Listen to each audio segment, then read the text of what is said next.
Hello everyone, this is Badal Verma and welcome back to my educational YouTube channel IS Point. I hope you are very well. So today we will discuss about Nazism and the rise of Hitler.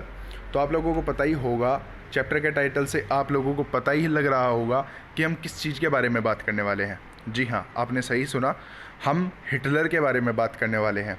तो हमने अपनी पिछली video में introduction में देखा था कि क्या क्या इस चैप्टर में हम पढ़ेंगे और किन किन टॉपिकों के बारे में हम डिस्कस करेंगे।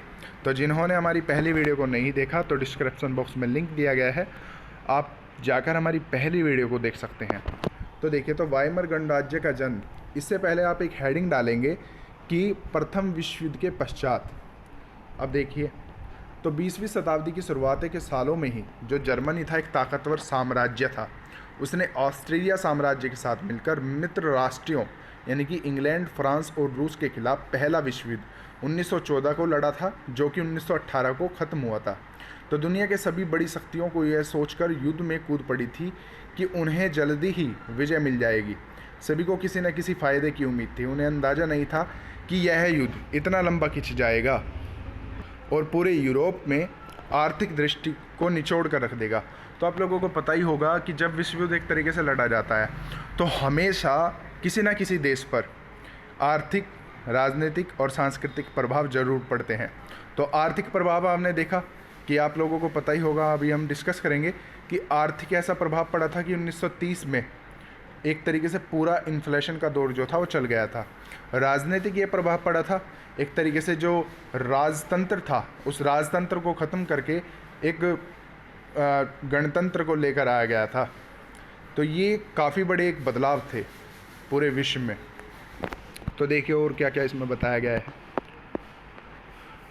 तो इसमें हुआ क्या था, फिर फ्रांस और बेल्जियम पर कब्जा करके जर्मनी ने शुरुआतों में सफलता ही हासिल कर ली थी, लेकिन 1917 में जब अमेरिका भी मित्र राष्ट्रों में शामिल हो गया तो इस खेमे को काफ़ी ताकत मिली और आखिरकार नवंबर 1918 में उन्होंने केंद्रीय शक्तियों को हराने के बाद जर्मनी को घुटने टेकने पर मजबूर कर दिया। तो केंद्रीय शक्ति को हरा दिया था। ऑलराइट, तो केंद्रीय शक्ति में हमारा यूनाइटेड किंगडम था, जर्मनी थी, जापान था। तो ये तीन शक्तियाँ जो थी, तीन चार शक्तियाँ, ये हमारी केंद्रीय शक्तियों में थी। तो देखिए, तो फिर हुआ क्या, जो साम्राज्यवादी जर्मनी की पराजय थी वो हो गई। तो उसमें सम्राट के प्रत्याग में वहाँ की संसदीय पार्टियों को जर्मन राजनीतिक व्यवस्था को एक नई सांचे में ढालने का अच्छा मौका उपलब्ध कराया कि चलो कोई बात नहीं, जो हो गया सो हो गया। तो एक तरीके से राजतंत्र को ख़त्म करके, यानी कि जो पद त्याग था उस चीज़ को ख़त्म करके संसदीय पार्टी को एक तरीके से व्यवस्था को सांचे में डालने का उन्हें मौका दिया गया। तो इसी सिलसिले में वाइमर ने एक राष्ट्रीय सभा की बैठक बुलाई गई और संघीय आधार पर लोकतांत्रिक संविधान पारित किया गया और नई व्यवस्था में जर्मन संसद यानी राइक्सटॉग के लिए जनप्रतिनिधियों का चुनाव किया जाने लगा। प्रतिनिधियों के निर्वाचन के लिए औरतों सहित सभी वयस्क नागरिकों को समान और सार्वभौमिक मताधिकार प्रदान किया गया। लेकिन यह नया गणराज्य खुद जर्मनी के ही बहुत सारे लोगों को रास नहीं आ रहा था। इसकी आखिर वजह क्या रही थी, जो पहले विश्व युद्ध में जर्मनी जो था कि पराजय के बाद विजयी देशों ने उस पर बहुत सारे कठोर शर्तें जो थी वो थोप दी थी। तो मित्र राष्ट्रों के साथ वर्साइल्स में हुई शांति संधि जर्मनी की जनता के लिए बहुत कठोर और अपमानजनक थी। तो इस संधि की वजह से जर्मनी को अपने बहुत सारे उपनिवेश, तकरीबन 10% आबादी, 13% भूभाग, 75% लौह भंडार और 26% कोयला भंडार फ्रांस, पोलैंड, डेनमार्क और लिथुआनिया के हवाले करने पड़े।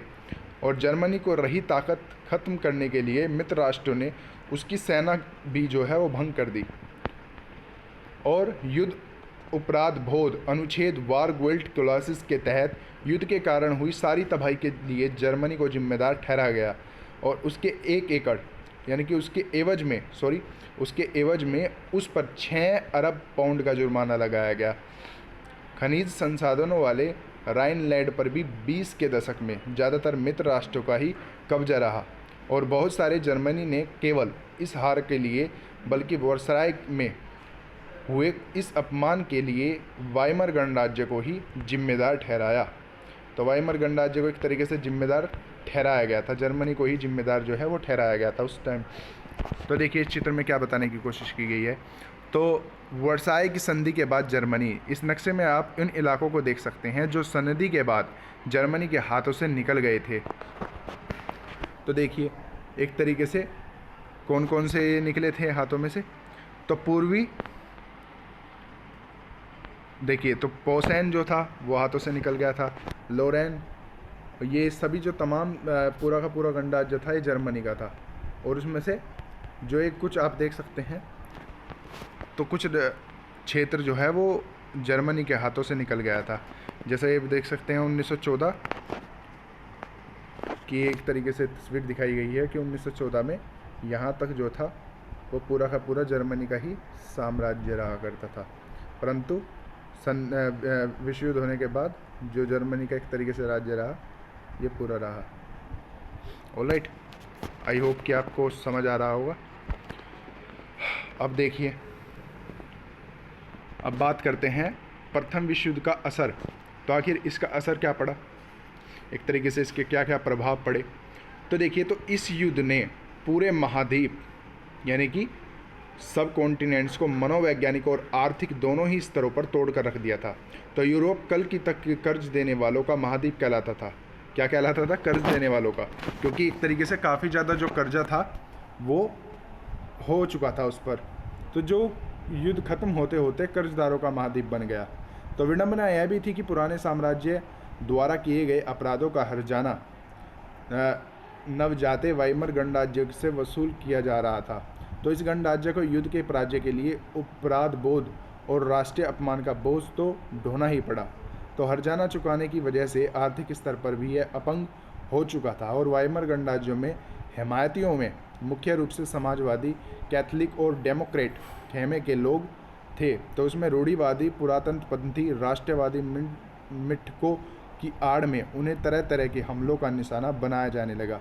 तो नवंबर के अपराधी कहकर उनका खुलेआम मजाक उड़ाया गया। इस मनोदशा का 30 के दशक में शुरुआती राजनीतिक घटनाक्रम पर बहुत गहरा असर पड़ा। तो देखिए, तो एक तरीके से जब जर्मनी पर सभी चीज़ें थोप दी गई, क्योंकि जर्मनी इस चीज़ का जिम्मेदार था और उसे ठहराया भी गया। तो जर्मनी को जब इसका जिम्मेदार ठहराया गया तो जर्मनी जो था पूरी तरीके से कर्जे में डूब गया था, यानी कि यूरोपीय जो देश थे वो कर्जे में डूब गए थे। तो उन्हें कर्जों का देश कहा जाने लगा था। ऑलराइट, तो अब देखिए, तो पहले महायुद्ध में यानी कि फर्स्ट वर्ल्ड वॉर में यूरोपीय समाज और राजनीतिक व्यवस्था पर अपनी गहरी छाप छोड़ दी थी। सिपाहियों को आम नागरिकों के मुकाबले ज़्यादा सम्मान दिया जाने लगा था। तो एक तरीके से जो सोल्जर्स हुआ करते थे उनको सम्मान अधिक दिया जाने लगा था। तो राजनेता और प्रचारक इस बात पर जोर देने लगे थे कि पुरुषों को आक्रामक, ताकतवर और मर्दाना गुणों वाला होना चाहिए। तो मीडिया ने खंदकों की जिंदगी का महिमांडन किया जा रहा था। तो लेकिन सच्चाई यह थी कि सिपाहियों ने खंडकों में बड़ी दयनीय जिंदगी जी रही थे। वे लाशों को खाने वाले चूहों में घिरे रहते थे। वे जहरीले गैस और दुश्मनों के गोलाबारी का बहादुरी से सामना करते थे और अपने साथियों को पल पल मरते देखते थे।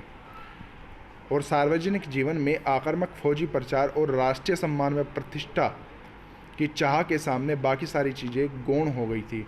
जबकि हाल ही में सत्ता में आई रूढ़िवादी तानाशाहों को व्यापक जन समर्थन मिलने लगा। और उस वक्त लोकतंत्र एक नया और बहुत नाजुक विचार था जो दोनों महायुद्धों के बीच पूरे यूरोप में फैली अस्थिरता का सामना नहीं कर सकता था। तो देखिए, तो काफ़ी बड़ा एक बदलाव जो था वो देखने को यहाँ पर मिला।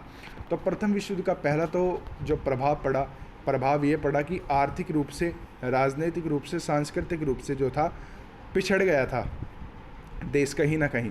और दूसरा प्रभाव ये पड़ा था कि जो सबसे मेन चीज़ थी, एक राजतंत्र था, तो उस राजतंत्र को ख़त्म करके एक संसदीय प्रणाली जो थी वो स्थापित कर दी गई थी। तो देखिए, नए शब्द हमने इसमें देखा, हर्जाना। तो किसी गलती के बदले दंड के रूप में नुकसान की भरपाई करना, उसे हर्जाना कहते हैं। और खंदक, युद्ध के मोर्चे पर सैनिकों के छिपने के लिए खोदे गए गड्ढे, तो ये खंदक होते हैं। आई होप कि आपको जितना आज पढ़ाया गया है इतना समझ आया होगा। तो इसी के साथ हैव ए गुड डे, जय हिंद।